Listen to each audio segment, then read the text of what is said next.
What's up, family? So I've been talking about this for a while. It's finally went off. The Chef's Table, the inaugural event, has happened. It's in the books. It was an absolute huge success. And I want to thank everybody involved, and especially Mr. Lee Pitts of Fox 4. And here's the interview of him and I at the inaugural event. I hope you enjoy it. And listen, we are coming to a city near you, so get ready. ATL, you're next.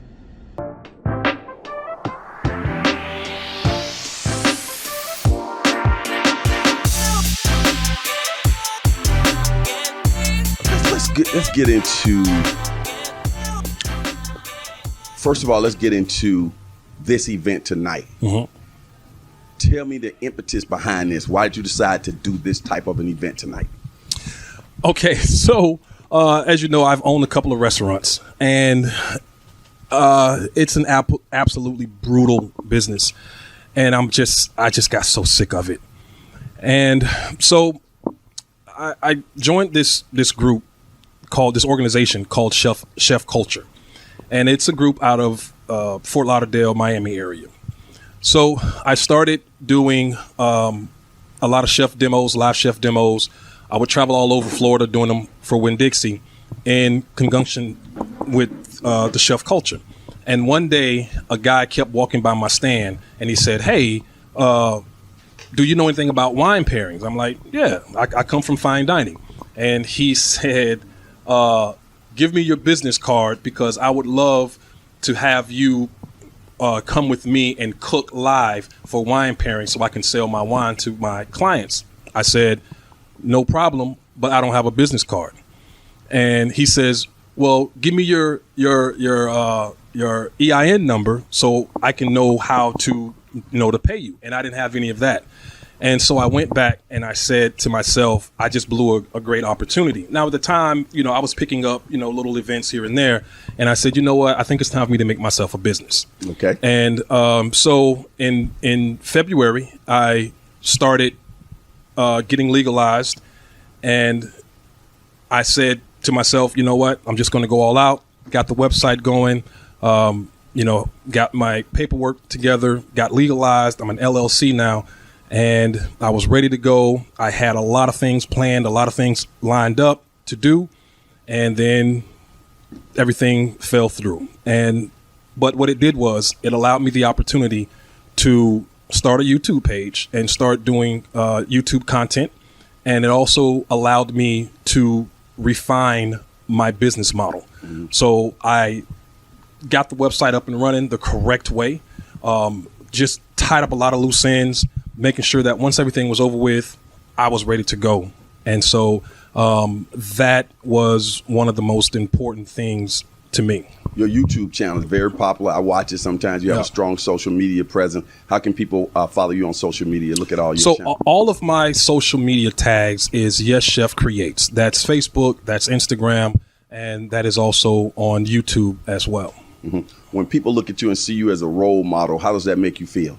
Well, it doesn't make me feel anyway because that's what I was brought here to do. I was put on this earth to be a leader, and I knew that from a young age. I don't have a problem with leading. I don't have a problem with following either. A great man of God once told me in order to be a great leader, you must first be a wonderful, great follower. And I understand that, and I'm okay with that. I'm okay with following as long as the leadership is in place, and I'm okay with leading. I don't have a problem with any of it. Mm-hmm. The future. How do people tap into getting your services? First, what is your service? You literally go to people's houses or places of business or what have we that already have cooking utensils there, a stove, a refrigerator and all that, and then you take it from there. Go. Yes. So I'm not a caterer. I am a private chef.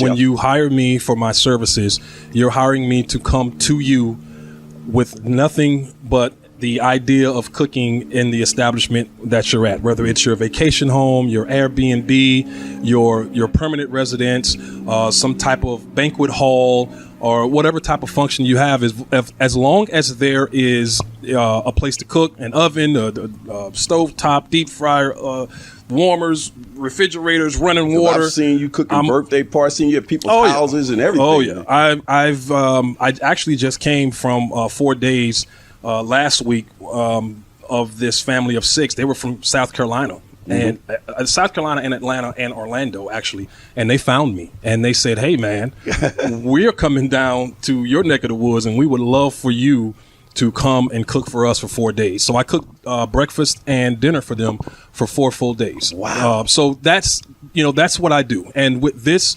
new venture, with the Chef's Table, I plan on taking this to multiple cities as well.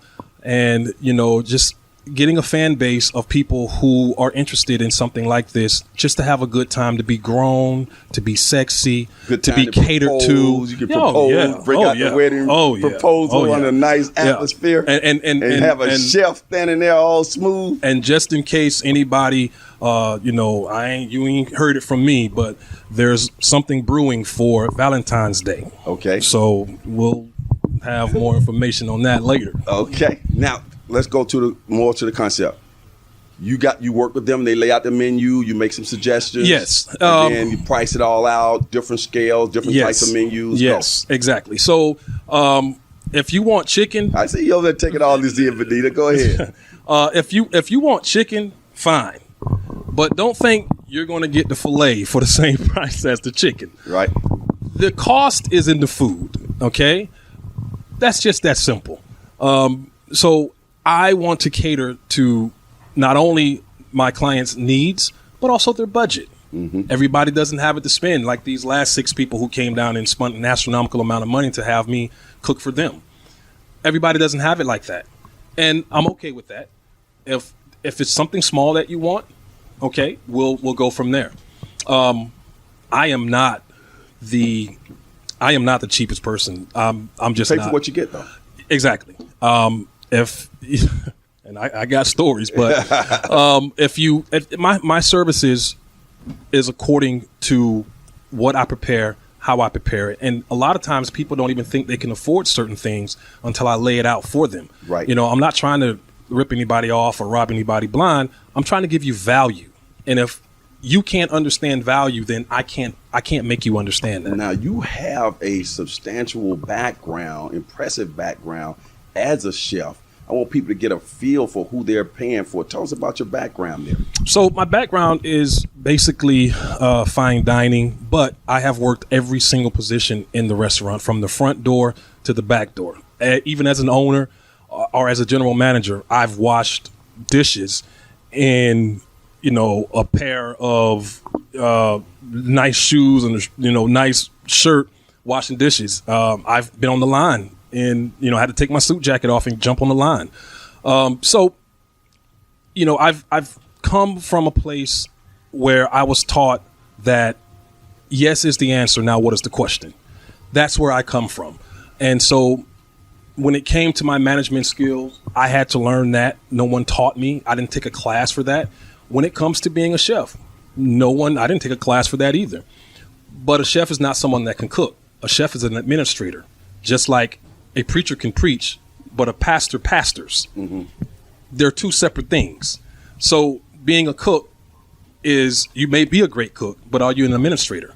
I've owned my own restaurants. I've had to make my own menus, and I had to learn it from the ground up. I didn't get a free ride in this.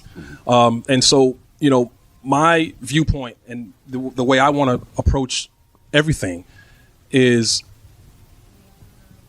I know I'm here because I worked hard to be here. Mm-hmm. And so when you hire me, you're not hiring me to cook your food. You're hiring all of the experience that I have and all of the understanding that I have on how to make people happy. And you cook all types of cuisines? Oh, yeah. I go all across the board. Sushi. Nothing's out of limit. No. Just watch the YouTube channel. I'm going to throw something at you I bet you never heard of. Okay. Fufu. I've never heard of fufu. See that? That's an African. I never see you over there, Cavino. I dropped a little fufu on him. That's out of Nigeria, yeah. baby. Well, I would love to On the experience Ivory that. Coast, but we're going to get you with the African there. He's done a lot of Yeah. events. We get you some fufu. Okay. But I'm just messing around with you. But you basically do everything, and they name it, you do it. Oh yeah. And if I don't listen, I owned an Irish restaurant. I didn't know anything about Irish food when I took over Clancy's. I didn't know not one thing. My business partner, he looked at me and said, "What do you think you can do?" Mm-hmm. And in my mind, I was like, "I don't know what I'm going to do with this." But I studied it. I looked at different things, and I mastered it. 5 years from now, when we look at Yes Chef, what's it going to look like as a business? Oh man, it's going to have a lot of other different chefs with Okay. it. A bringing lot on of some more? different Okay. employees. We're going to be doing Things will be going on simultaneously in different locations. Of course. The YouTube channel will probably be running itself by then, and we're going to Love it. be a dominant force and presence in the culinary industry. Making it happen, my friend. Well, look, I know you got to go do what you need to do. I'm going to do a few more interviews. Want to thank you for stopping out here. No problem. And sharing a little And time with us. let me just say this.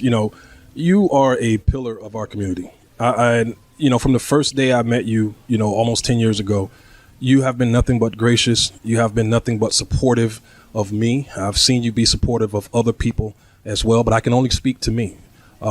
You are this community. Lee Pitts is this community. And I want to thank you for every single thing that you do, not only for me, but of everybody. And I can always remember you saying, you down with the movers and the shakers, and, that's inspiring to me, because when you say that and I say, but hey, he's giving me time, so I must be a mover and a shaker. That's right. And that makes me feel good as well. And I just want to thank you for everything you've done for me over my career. And I appreciate you so much, I brother. accept that with humility, and I appreciate it. Well, let's bump you out, bro. Yes, sir.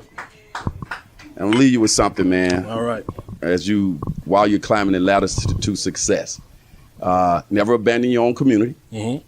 It's going to be your community that's going to lift you up down the road. Okay?